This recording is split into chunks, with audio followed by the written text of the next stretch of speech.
Hi all, welcome to School Math. இப்போ நம்ம பார்க்க போறது pair of linear equation வந்து solve பண்றது through elimination method வந்து எப்படி அப்படிங்கறத பார்க்க போறோம். Last sessionல substitution methodல எப்படி solve பண்றதுன்னு பார்த்தோம். இப்போ வந்து elimination. இதுல first problem பார்ப்போம்.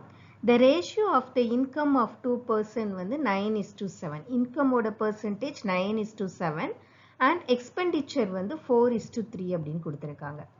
If each of them manages to save 2000, what is their monthly income? So, இப்போ வந்து let's say அவங்களுடைய income percentage X ன்னு எடுத்துக்கிடுவோம் and expenditure Y ன்னு எடுத்துக்கிடுவோம். So, first personக்கு என்ன ஆகுது? 9X minus 4Y வந்து எவ்வளவு கொடுத்திருக்காங்க? 2000 அப்படின்னு கொடுத்திருக்காங்க. And the second personக்கு 7X minus 3Y வந்து 2000. ரெண்டு பேருமே 2000 save பண்றாங்க. So, அவங்களுடைய respective income minus expenditure வந்து 2000 இருக்கும். So, இப்போ நமக்கு ரெண்டு equation கிடைச்சிச்சு. இப்போ இதில் elimination methodல எப்படி பண்ண போறோம்னா, இப்போ இந்த y ஓட coefficient வந்து ரெண்டு ஈக்குவலா கொண்டு வரணும். ஈக்குவலா கொண்டு வந்துட்டு அந்த ரெண்டையும் subtract பண்ணிட்டு அதை eliminate பண்ணிடுவோம். So, first step ஈக்குவலா கொண்டு வரதுக்கு என்ன பண்ணணும்? First equation 3 ஆல multiply பண்ணணும். Second equation 4 ஆல multiply பண்ணணும். அப்படி multiply பண்ணோம்னா ரெண்டுமே என்ன வந்துரும்? 12 அப்படிங்கிற value வந்துரும். So, first equation 3 ஆல multiply பண்ணோம்னா 27x minus 12y equal to 6000.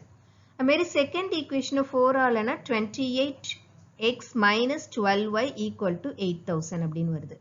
இப்போ நமக்கு ரெண்டு y coefficient ரெண்டு ஈக்குவலா இருக்குது. So, இதை ரெண்டு என்ன பண்றோம்? இதுல இருந்து இதை subtract பண்ணோம்னா நமக்கு entire y coefficient என்ன ஆயிரும்? Eliminate ஆயிடும். So, subtract the equation 3 from the 4 to eliminate y. y அப்படி eliminate பண்றோம். So, 28x minus 27x minus 12y minus 12y equal to 8000 minus 6000. So, third equation வந்து fourth equation இருந்து subtract பண்ணா நமக்கு இப்படி கிடைக்கும். இப்போ இதுல இருந்து நமக்கு x ஓட value கிடைச்சது 2000. திருப்பி x ஓட வேல்யூவை வந்து first equationல substitute பண்ணோம் அப்படின்னா, அதாவது 9x minus 4y 2000 தானே? So, 9 into 2000 minus 4y equal to 2000. So, y வந்து 4000. இப்போ நமக்கு x ஓட வேல்யூ y ஓட வேல்யூ கிடைச்சிட்டு x 2000 and y வந்து 4000. So, இப்போ monthly income எவ்வளவு? So, income ஓட ratio வந்து 9:7 சொல்லியிருந்தாங்க. So, 9 into 2 18,000 into 14,000 அப்படிங்கிறது வரும். அதே மாதிரி expenditureம் y ஓடது எடுத்துட்டோம்னா 16,000 and 12,000, that is 4:3. So, 4 into 4 16,000 and 12,000 expenditure கிடைச்சு. So, நமக்கு இப்போ income and expenditure கிடைச்சு. So, elimination methodல என்ன பண்றோம் அப்படின்னா, அந்த ரெண்டு ஈக்குவேஷனுக்கும் ஏதாவது ஒரு கோஎஃபிஷியன்ட் சேமா வர மாதிரி கொண்டு வந்துக்கணும். அது தகுந்தாப்புல மல்டிப்ளை பண்ணி சேமா கொண்டு வந்துடணும். கொண்டு வந்த பிறகு அதை சப்ட்ராக்ட் பண்ணி ஒன் ஆஃப் த வேரியபிளை வந்து அப்படி எலிமினேட் பண்ணிடும். எலிமினேட் பண்ணிட்டோம் அப்படின்னா இன்னொன்று ஒரு வேரியபிளோட வேல்யூவை டக்குன்னு கண்டுபிடிச்சிடலாம். அண்ட் இன்னொன்று ஒரு ப்ராப்ளம்.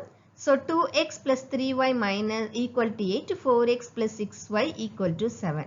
ஸோ இது ரெண்டுலேயும் நம்ம வந்து என்ன எலிமினேட் பண்ணுறதுக்கு இப்போ முதல் ஈக்குவேஷனை 2ஆல் மல்டிப்ளை பண்ணால் ரெண்டும் சேம் ஆயிரும்.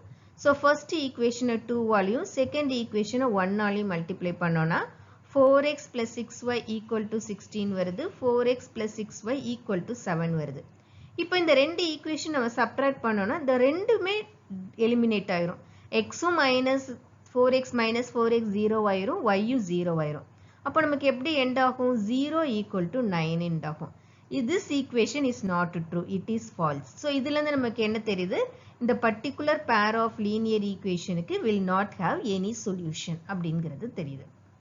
So, அப்படி eliminate பண்ணும்போது நமக்கு ஃபைனலாக வரக்கூடிய equation வந்து which is not a real one, which is not true இருந்ததுன்னா then that particular equationக்கு வந்து will not have any solution. The next problem is the sum of two-digit number and the number obtained by reversing the digit is 66. அதாவது for example ஒரு number let's say 21 எடுத்துக்கிட்டோம்னா 21 plus அதோட reversing என்னது 12 ரெண்டும் சேர்ந்தா ஒரு sum வரும் அப்படின்னு சொல்றாங்க. அது ஒரு criteria. The second criteria வந்து if the difference between the number வந்து 2. Difference between the digits of the number வந்து 2. So for example 63 அப்படின்னு எடுத்துக்கிட்டோம்னா the difference வந்து 3 இருக்குது.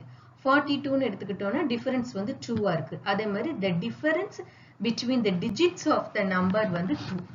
இப்போ find the number, அதே மாதிரி எத்தனை நம்பர் இருக்குன்னு கேக்குறாங்க. So இப்போ நமக்கு வந்து ரெண்டு digit of the number கண்டுபிடிக்கணும். So let's the digit x வந்து tens ஆவும் y வந்து units ஆவும் represent பண்றோம். So அப்போ அந்த நம்பர் வந்து எப்படி இருக்கும்? 10x plus y. ஏன்னா x வந்து tens value தானே. So 10x plus y அப்படின்னு இருக்கும். இப்போ இதே இது ரிவர்ஸ் பண்றோம் அப்படின்னா அந்த டென்ஸ்ல உள்ள டிஜிட்டை வந்து ஒன்ஸுக்கும் ஒன்ஸ்ல உள்ள டிஜிட்டை டென்ஸுக்கும் மூவ் பண்றோம். ஸோ 10y plus x அப்படின்னு ஆகும் ரிவர்ஸ் பண்ணும்போது. இப்போ இது ரெண்டையும் ஆட் பண்ணோம் அப்படின்னா 66 வரும்னு சொல்றாங்க. So 10x plus y plus 10y plus x வந்து equal to 66. So 11x plus 11y 66, x plus y equal to 6. இது வந்து ஒரு equation. The second equation என்னது? The difference between the digits வந்து 2. So x minus y 2 இருக்கலாம், இல்லாட்டா y minus x வந்து 2 இருக்கலாம். இந்த ரெண்டு ஆப்ஷன்ஸ் இருக்குது. First x minus y equal to 2 அப்படிங்கறத எடுத்துட்டோம் அப்படின்னா இந்த first இந்த ரெண்டு ஈக்குவேஷனையும் நம்ம elimination method apply பண்ணோம் அப்படின்னா y வந்து cancel ஆயிரும். So x ரெண்டு add பண்ணோம் அப்படின்னா plus y minus y இது வந்து eliminate ஆயிரும். 2x equal to 8 வரும். So x equal to 4 வரும். x வந்து 4 இருந்ததுன்னா y ஓட வேல்யூ வந்து 2. So x4 y2. So the number is 42. One of the number வந்து 42. இன்னொன்னு எப்படி எடுக்கலாம்? y minus x equal to 2 இருந்ததுன்னா அப்ப என்ன வரும்னு பார்க்கலாம். So இந்த ரெண்டு ஈக்குவேஷன் எடுத்தோம் அப்படின்னா இதுல ஆட் பண்ணோம் அப்படின்னா x வந்து eliminate ஆயிரும். 2y equal to 8, y equal to 4 and x equal to 2. So இப்போ 24. So இந்த ரெண்டு நம்பர் 42 and 24. இந்த ரெண்டு நம்பர் தான் two such number which satisfies this condition. So இப்போ நம்ம என்ன பார்த்திருக்கிறோம்னா ஒரு linear equation எப்படி elimination methodல solve பண்ணலாம் அப்படிங்கறத இந்த செஷன்ல பார்த்திருக்கோம். Thank you.